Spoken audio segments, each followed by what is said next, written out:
किसी घने वन में एक बहुत बड़ा शेर रहता था। वह रोज शिकार पर निकलता और एक ही नहीं, दो नहीं, कई कई जानवरों का काम तमाम कर देता था। जंगल के जानवर डरने लगे कि अगर शेर इसी तरह शिकार करता रहा तो एक दिन ऐसा आएगा कि जंगल में कोई भी जानवर नहीं बचेगा। सारे जंगल में सनसनी फैल गई। शेर को रोकने के लिए कोई न कोई उपाय करना जरूरी था। एक दिन जंगल के सारे जानवर इकट्ठा हुए और इस प्रश्न पर विचार करने लगे। अंत में उन्होंने तय किया कि वे सब शेर के पास जाकर उनसे इस बारे में बात करें। दूसरे दिन सारे जानवर मिलकर शेर के पास पहुंचे। उनको अपनी ओर आता देख शेर घबरा गया और गरज कर पूछा, क्या बात है, तुम सब यहाँ क्यों आ रहे हो? जानवर दल के नेता ने कहा, महाराज, हम आपके पास निवेदन करने आए हैं। आप राजा हैं और हम आपकी प्रजा हैं। जब आप शिकार करने निकलते हैं तो बहुत से जानवर मार डालते हैं। आप सबको खा भी नहीं पाते। इस तरह से हमारी संख्या कम हो जा रही है। अगर ऐसा ही होता रहा तो कुछ ही दिनों में जंगल में आपके सिवाय कोई और भी नहीं बचेगा। प्रजा के बिना राजा भी कैसे रह सकता है? यदि हम सब मर जाएंगे तो आप भी राजा नहीं रहेंगे। हम चाहते हैं कि आप सदा हमारे राजा बने रहें। आपसे हमारी विनती है कि आप अपने घर पर ही रहा करें। हम रोज स्वयं आपके खाने के लिए एक जानवर भेज दिया करेंगे।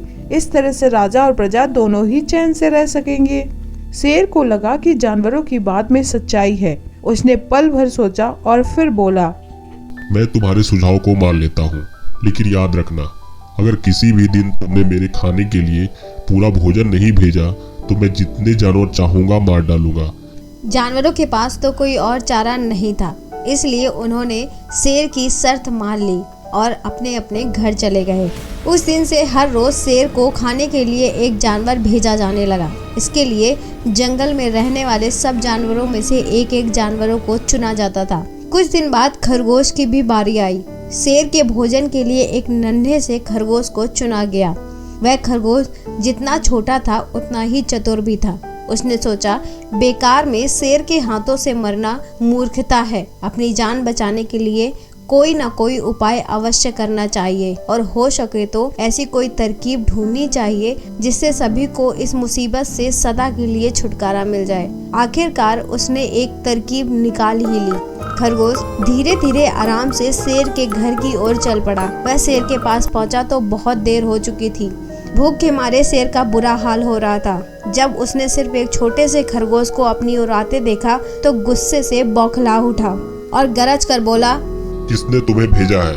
एक तो पिद्दी जैसे हो, दूसरे इतनी देर से आ रहे हो। जिन बेवकूफों ने तुम्हें भेजा है मैं उन सबको ठीक करूंगा। एक एक का काम तमाम न किया तो मेरा नाम भी शेर नहीं।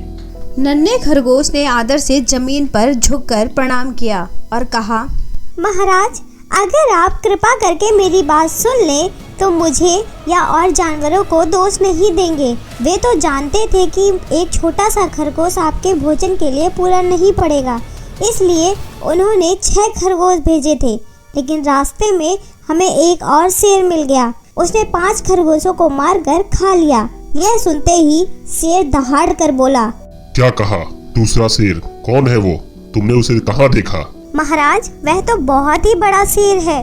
वह जमीन के अंदर बनी एक बड़ी गुफा से निकला था। वह तो मुझे ही मारने जा रहा था, पर मैंने उससे कहा, सरकार, आपको पता नहीं है कि आप क्या अंधेर कर दिया है। हम सब अपने महाराज के भोजन के लिए जा रहे थे, लेकिन आपने उनका सारा खाना खा लिया। हमारे महाराज ऐसी बातें सहन नहीं करेंगे। वे जरूर ही यहाँ आकर आपको मार डालेंगे। इस पर उसने पूछा, कौन है तुम्हारा राजा? हमारा जंगल का राजा सबसे बड़ा शेर है। महाराज, मेरे ऐसा कहते ही वह गुस्से से लाल पीला होकर बोला, बेवकूफ, इस जंगल का मैं हूँ। सब जानवर मेरी प्रजा है। के साथ जैसा हूँ वैसा कर सकता हूँ।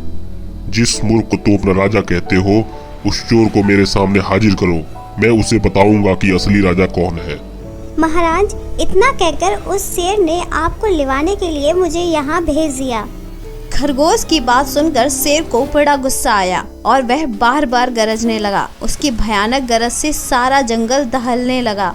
मुझे फौरन उस मूर्ख का पता बताओ। जब तक मैं उसे जान से न मार दूंगा मुझे चैन नहीं मिलेगा।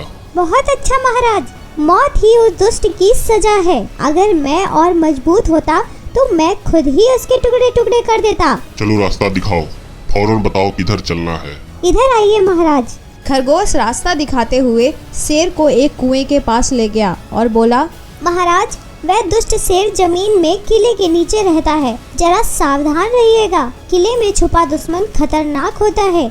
मैं उससे निपट लूंगा, तुम बताओ कि वह कहाँ है। पहले जब मैंने उसे देखा था तब तो वह यहीं बाहर खड़ा था। लगता है आपको आता देखकर वह किले में घुस गया। आइए मैं आपको दिखाता हूँ। खरगोश ने कुएं के नजदीक आकर शेर से अंदर झांकने के लिए कहा। शेर ने कुएं के अंदर झांका तो उसे कुएं के पानी में अपनी परछाई दिखाई दी।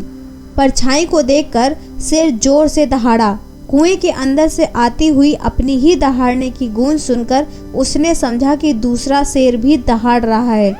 दुश्मन को तुरंत मार डालने के इरादे से वह फौरन कुएं में कूद पड़ा। कूदते ही पहले तो वह कुएं की दीवार से टकराया, फिर धड़ाम से पानी में गिरा और डूबकर मर गया। इस तरह चतुराई से शेर से छुट्टी पाकर नन्हा खरगोश घर लौटा।